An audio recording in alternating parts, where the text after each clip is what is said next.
first rough draft finally, because it's being so new and not having a clue what I'm doing. Everything takes me forever to learn and figure out, what to do, how to do, so much technology stuff that I just don't know how to do. So I do a lot of watching YouTube videos and searching how to do this. And so I finally finished the first draft, and now once it's launched, I'm past the launch, it's been consuming. I'm going to go back and have edits and fixing and all of that, and I have to turn that in August to my publisher. And then I'll get what they call a first look report, and I'll have 1 week to go back through and fix like overused words, like I love the word just, or whatever. I think I like could is a big word. I say could a lot. So you have to delete, get rid of those, rework, and so I'll have a week to turn that in, and then a content editor will take it, and I think they have like 6 or 7 weeks that they take to go through and send me content edits, which is the overall story arc. It's if there's holes in the plot, something that doesn't make sense, all those things. And then I think I get about 4 to 6 weeks to go through and either accept or reject their suggestions, turn that back in, and they go through, they send it back to me, I go through it again, send it back to them. So there's some back and forth with the content edit, and then after that, I get a line edit. So they go line by line and tell me, rearrange this sentence, or this is a better word here, whatever. So I go back and forth with that. Then I get a proofread.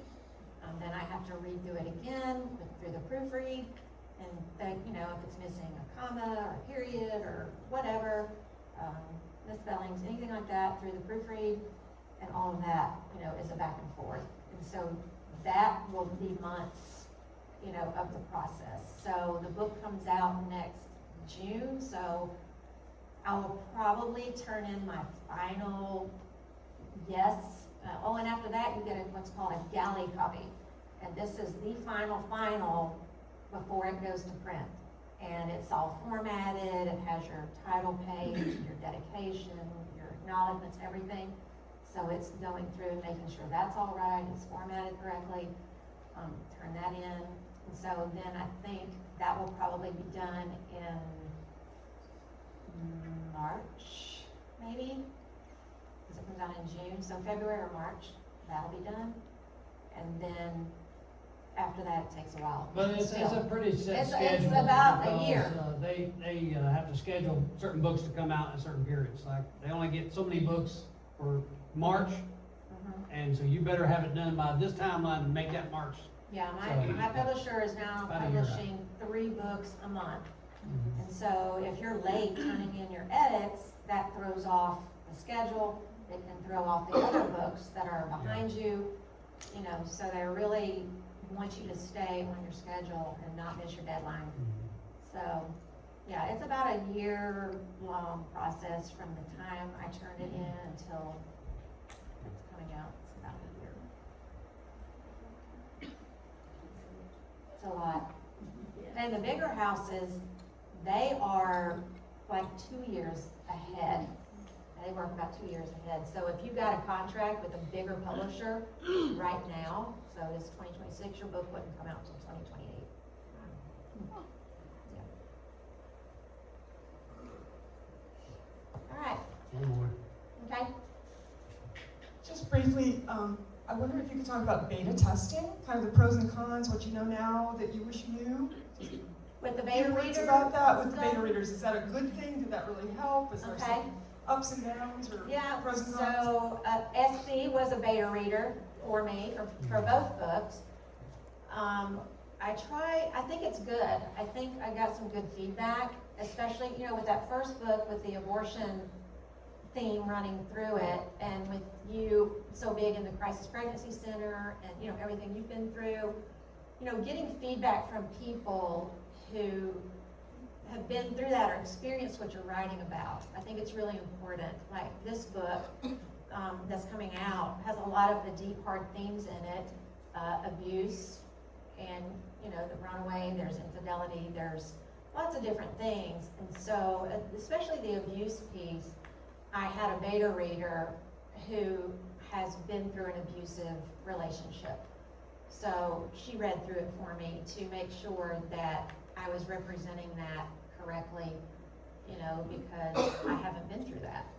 So having readers who have been through those experiences, like this one now, I'm trying to get where they're alpha readers really, because it's not been revised yet. So the beta readers get it after I fix it and edit and all of that before I send it in. Beta readers will get it, but the alpha readers, like right now, I'm trying to get a couple of people who are in the dance world to read some chapters for me, because I know nothing about dance. And I'm like, why did I pick a dancer, as the main character? Because I know nothing about it. So dance competitions and the studio and all the things, beta readers are really important for helping to get those details right. So yeah, really, really helpful. I think too, as everybody reads the book, just realize that it's not me in the book, and it's not you, and it's not our daughter Jenna, it's not our son Jeremy. These are fictional characters. They might be somewhat inspired, but I obviously don't have curly hair.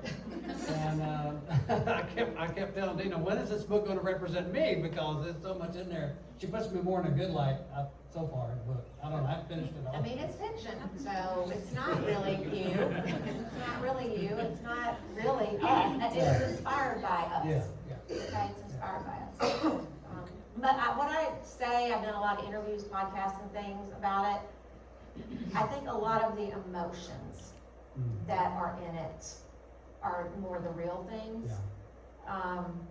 My content editor, when she was going through it, they put notes in the margins in Word. It's called track changes, and they write their comments in there. On the scenes where she commented and said, oh my goodness, this was so moving, like this was amazing. Those scenes were the ones that were real, where my emotions were real in there. So I think that came through on the page in those scenes where that realness came through.